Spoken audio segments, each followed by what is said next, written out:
Friends, we can all see that many white bloggers have millions of followers. Please support me too, because my followers are still few. Black bloggers also deserve to be famous. Raised fist medium dark skin tone. My friends, let's unite and lift each other up. Please press subscribe button and like. The sound of glass shattering was a whisper compared to the gasp that seized a grand dining hall. Evelyn Turner, a woman sculpted from pearls and pride, had just seized Grace, the quiet maid, and ripped her uniform in front of 20 of the city's most elite guests. For a single, suspended moment, the magnificent chandelier above seemed to cease its glow. Grace stood frozen, her hands trembling, her dignity torn alongside the simple cotton fabric. And then Jack Turner rose from his seat, his eyes ablaze with a cold fury. Grace was 28, a young black woman with a spirit as calm as a deep lake and hands that had known hard work since childhood. She moved through the world with a quiet presence, never seeking the spotlight. Yet inside the Turner mansion, her quietness was felt. She cleaned, she served, she kept her head bowed. But her grace, the very quality that gave her name meaning, did not go unnoticed, especially not by Jack Turner. Jack, the 30-something millionaire heir, had admired her from the moment she first stepped through the mansion's doors. It wasn't just her beauty, though her dark eyes held a rare and quiet depth. It was her patience, the way she absorbed sharp words without breaking, the way she treated everyone from the gardener to the butler with the same gentle respect. But admiration is a dangerous thing when sharp eyes are always watching, and the sharpest eyes of all belonged to Evelyn Turner, Jack's mother. Evelyn was a woman who wielded power in every step. She had built her life on a foundation of rules, wealth, and flawless appearances. To her, the staff were not people with stories. They were simply tools. And Grace, no matter how humble, began to irritate her.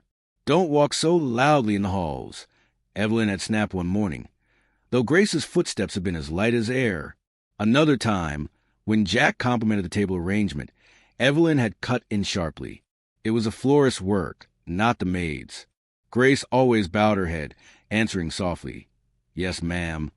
But Evelyn noticed the way Jack's gaze lingered on Grace, how his voice softened when he spoke to her. And to Evelyn, that was a threat. One afternoon, Evelyn's close friend Margaret Dawson came to visit. As Grace served tea on the terrace, Margaret's eyes narrowed. "She's rather pretty for a maid," Margaret whispered. Evelyn's face hardened. "Pretty?" She gave a short, brittle laugh. "She's ordinary, and she will never be more than help in this house." Grace heard the words, though she pretended not to. She placed the sugar bowl down gently, as if nothing had just pierced her heart. But Jack saw more than anyone realized. One evening, he stopped Grace in the corridor. "You don't have to take her words," he said softly. Grace looked up at him, her gaze as steady as always. "It's my work, sir. Words can't change that." But Jack's jaw tightened. "One day, I'll show you that you're worth far more than the way she treats you." Grace lowered her gaze quickly, knowing someone could overhear. Yet deep inside, a tiny warm sparked, a feeling she would never dare admit. The mansion soon buzzed with preparation for an upcoming dinner. Evelyn planned it with military precision. The guest list included powerful families, business partners, and society's elite. Every fork was polished, every flower perfectly placed. To Evelyn, the evening was more than a dinner. It was a stage to display her control. But to Grace, it was a test. Clara, the other maid, whispered as they laid the silver, "She's planning something." "Be careful," Grace simply replied. "We'll do our work, that's all." Still, a storm was brewing. Evelyn had watched Jack watch Grace too many times. She needed to make a statement. Loud, cruel, and unforgettable. The night before the dinner, Evelyn called Grace to the drawing room. The older woman's voice was calm, but her words cut deeper than any shout. "You may fool others with your quiet ways, but listen carefully. This is not your home. You are not family, and you will never, ever think of my son as anything more than your master. Do you understand?" Grace bowed her head. "Yes, ma'am." "Good," Evelyn said, her eyes cold. "Because if you forget, I will remind you in front of everyone." Grace left the room with her heart heavy, but her steps steady. She told herself it was just work, just another storm to endure. But storms, no matter how quiet, always break. And on that night of the dinner, under the glitter of chandeliers and in front of the city's most powerful families, Evelyn Turner would make her cruel move, one that would leave the entire house speechless. The night of the dinner arrived with the weight of expectation. The Turner mansion glowed with a golden light, every chandelier blazing, every silver fork shining like a mirror. Outside, luxury cars lined the driveway. Inside, the soft hum of servants, shoes mixed with the sound of violins warming up in the parlor. Grace moved quietly through it all, her uniform neat, her face calm. She carried trays of glasses, double-checking every detail. On the surface, she looked steady, but deep inside, her heart pounded. Evelyn's words from the night before still rang in her ears. "If you forget, I will remind you in front of everyone." Clara brushed past her with a basket of bread. "Steady hands, Grace. We just have to survive tonight." Grace gave a soft nod. "We will." The guests began to arrive. Wealthy men in tailored suits shook Jack's hand and clapped his shoulder. Women in gowns swept into the hall, their laughter sharp and high. Margaret Dawson was among the first, draped in jewels, her smile wide, but her eyes sharp. She kissed Evelyn's cheek and whispered something that made both women laugh. Grace stood near the entrance with a tray of wine. Jack caught her eye as he guided a couple inside. He gave her the smallest nod, a silent reassurance. Grace lowered her gaze quickly, remembering her place. But the warmth of his look carried her for the next hour. Dinner was announced, and everyone filed into the grand dining room. The long table sparkled under the chandelier. White lilies filled tall vases, their scent rich in the air. Guests took their seats, servants moved swiftly, and Evelyn Turner sat ahead of the table, proud and composed. Grace's role was to serve the east side near Margaret Dawson and two other society ladies. As she poured wine, one of the women leaned close to whisper, but not quietly enough. "Such a pretty girl to be only a maid," she said. Margaret smirked. "Pretty things in uniforms can be dangerous."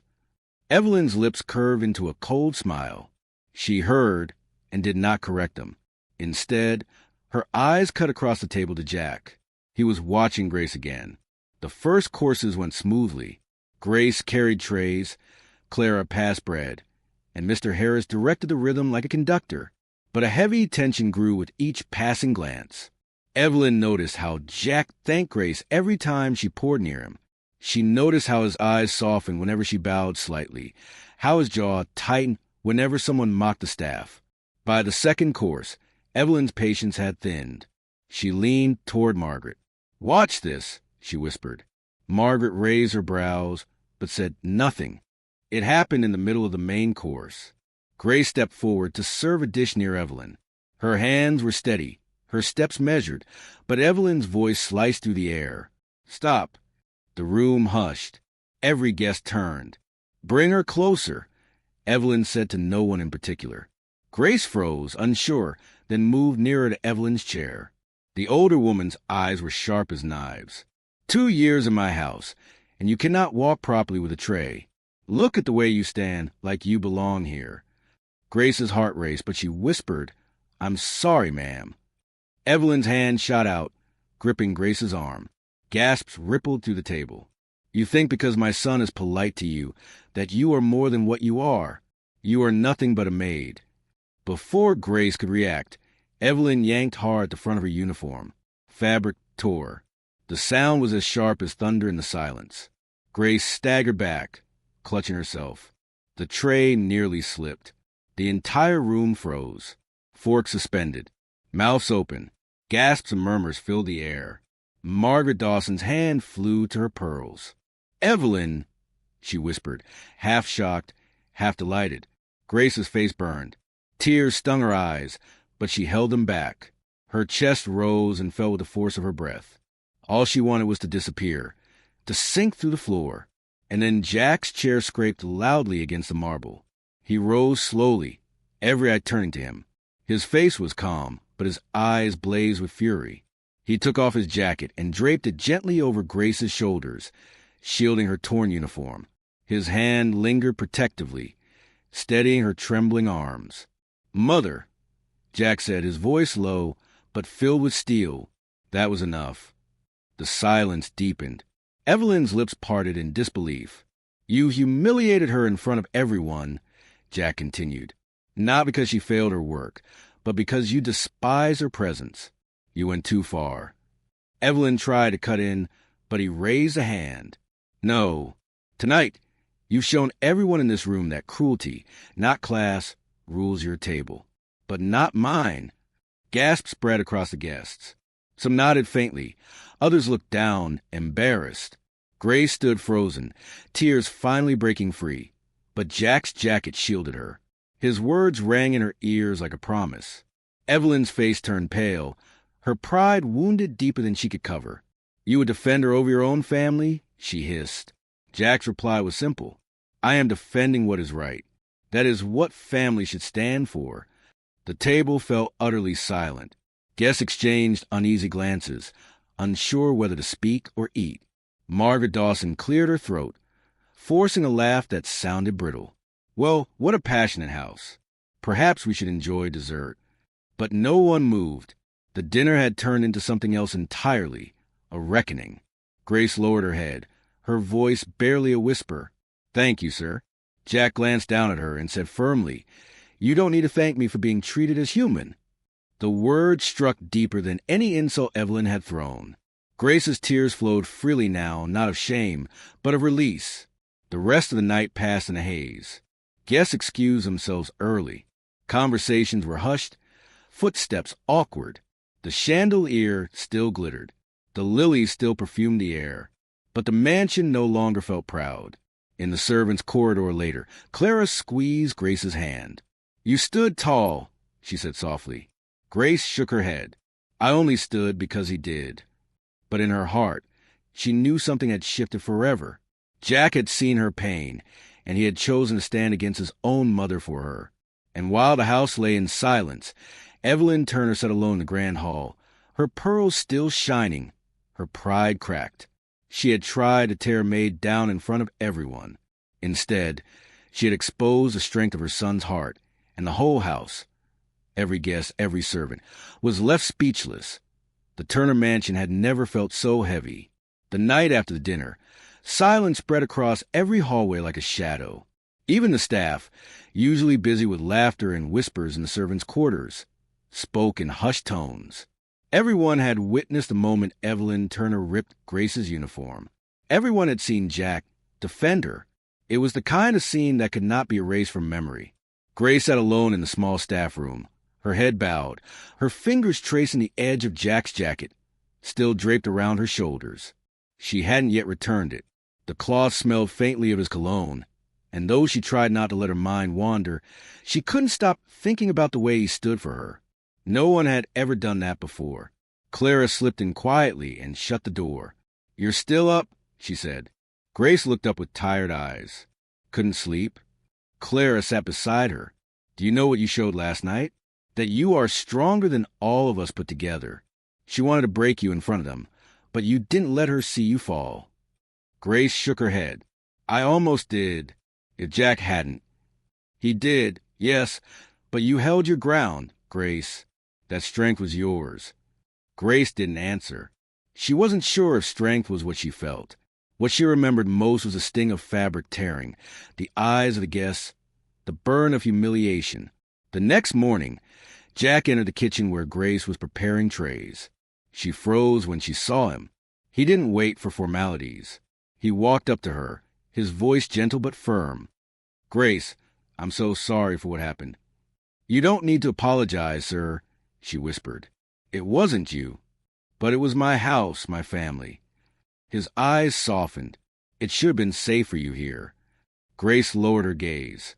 "I only came to work. Safety was never promised." Jack reached for the tray she was holding and set it aside. "I won't let her treat you like that again. Not while I'm here."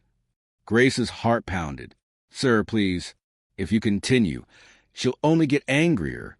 "She already thinks that I care for you," Jack finished. He didn't flinch. "She's right." Grace's eyes widened, but Jack pressed on. "I admire you, Grace. Not because of your beauty, though it's undeniable. I admire your patience, your dignity, the way you rise above insult without bitterness. That's rare in this world. Grace felt her throat tighten. She wanted to tell him to stop, to remind him of his place and hers, but the words would not come. Instead, she whispered, "People will talk." "Let them," Jack said simply. And then, as if fate wanted to remind them of danger, Evelyn's voice sliced through the air. "Jack." They both turned. Evelyn stood at the kitchen door, her face pale, but her eyes blazing. "Come with me now." In the grand sitting room, Evelyn faced her son with fury. "Have you lost your mind? You embarrassed this family in front of the city's most powerful people. You defended a servant over your own mother." Jack stood tall. "I defended a woman who was wronged. You cross a line. She is nothing, Jack. Nothing but a maid." Jack's voice hardened. "She is not nothing. She has more dignity in her silence than many of the people we seat at our table." Evelyn's hand trembled with anger. "You would throw away our name, our standing for her?" "I would throw away nothing," Jack said firmly, "because love, respect, and kindness don't take away from a name. They give it worth." The words landed like stones. Evelyn's breath caught. She had never expected her son, always polite and obedient, to stand against her so directly. Word of the dinner spread quickly. By noon, whispers carried through the city. How Evelyn Turner had humiliated her maid, and how Jack had defended her. Some guests told the story with shock, others with admiration. "The young Turner has a noble heart," some said, "maybe too noble." In the mansion, staff looked at Grace differently. No longer just a maid, she had become a symbol of quiet strength, of hidden worth. Nora, once sharp with her, now brought her tea with trembling hands. Even Mr. Harris, the old butler, gave her a nod of respect as if to say, "You've earned your place." But Grace herself did not feel triumphant. She felt exposed, caught in a storm she had never sought. That night, she prayed quietly in her small room. "Lord, I never asked for this. I only wanted to work. If there's a way through this, guide me." A week later, Evelyn called for Grace. The older woman sat by the fireplace, her pearls absent, her face lined with weariness. For the first time, her voice carried no sharpness. "Sit," she said. Grace hesitated. "I'll stand, ma'am." Evelyn studied her. "You think I hate you?" Grace said nothing. Evelyn sighed. "Perhaps I do, not because of who you are, but because of what you remind me of. I built this life on rules, control, and class. Then you walked in with your silence, your patience, and without trying you shook everything. I never meant to cause trouble, ma'am." "I know." Evelyn's voice cracked. "But Jack sees something in you that I cannot change. And last week, when he stood against me for the first time, I felt powerless." Grace's hands trembled, but she steadied them. "I don't want power, ma'am. I only want peace." Evelyn's eyes glistened. "And perhaps that is why he loves you." She looked away quickly, ashamed of the tears. "Go. Continue your work." That evening, as the sun dipped low and painted the mansion gold, Jack found Grace by the garden steps. She wore her plain uniform, but his jacket still hung in her locker inside. He looked at her with the same steady gaze he had held at the dinner table. "My mother may never accept us fully, but I don't care." Grace swallowed hard. "And what is it you feel, sir?" Jack smiled softly. "That I love you, and that I always will." Grace's breath caught, her heart pounding like drums in her chest. She had no words, but the silence between them spoke louder than any. The Turner mansion remained grand. The chandeliers still glittered. The guests still came and went. But something had changed forever. The night Evelyn tried to tear her maid apart had become the night her son revealed the true measure of wealth. Not in money, not in pearls, but in courage and love. And though the world whispered about them, inside those walls, the truth was clear. Dignity cannot be stolen, and love cannot be silenced.